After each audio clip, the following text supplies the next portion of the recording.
السلام علیکم ورحمۃ اللہ وبرکاتہ۔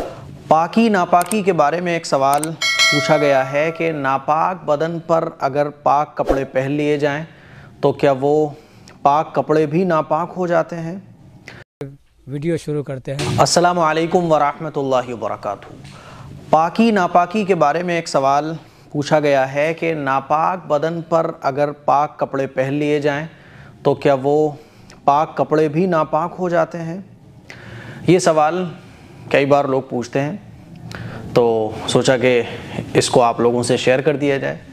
دیکھیے، ناپاک بدن پر کوئی پاک کپڑے اگر پہن لیے جائیں تو وہ ناپاک نہیں ہوتے ہیں۔ کپڑا ناپاک تب ہوتا ہے جب کپڑے پر کوئی ناپاکی لگ جائے۔ مان لیجئے آپ ناپاک ہیں، ٹھیک ہے، چاہے آپ نے مان لیجئے میاں بیوی نے ملاقات کی ہو، یا پیریڈ چل رہا ہو، ہے نا، یا مرد کا احتلام ہو گیا ہو، یعنی آپ ایسے ناپاک ہو گئے کہ آپ پر غسل فرض ہو چکا، تو آپ نے مان لیجئے کوئی ملاقات کرنے آ گیا باہر، تو آپ نے پاک صاف کپڑے پہنے اور باہر ملاقات کرنے چلے گئے۔ تو ناپاک بدن پر پاک کپڑا پہننے سے وہ کپڑا ناپاک نہیں ہوگا۔ کپڑا ناپاک تب ہوگا جب اس کپڑے پر کوئی ناپاکی لگ جائے۔ بات سمجھ آ رہی ہے؟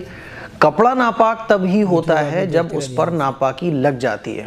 ناپاک بدن پر کپڑا پہننے سے کپڑا ناپاک نہیں ہوگا، ٹھیک ہے۔ وہ ناپاکی تو ایسی ہوتی ہے کہ اس سے ہم نماز نہیں پڑھ سکتے، قرآن نہیں پڑھ سکتے، مسجد میں داخل نہیں ہو سکتے، ہے نا۔ لیکن ایسا نہیں ہے کہ اس بدن سے مان لیجیے ہمارے بدن سے کوئی چیز لگ گئی تو وہ بھی ناپاک ہو جائے گی، ایسا نہیں ہے۔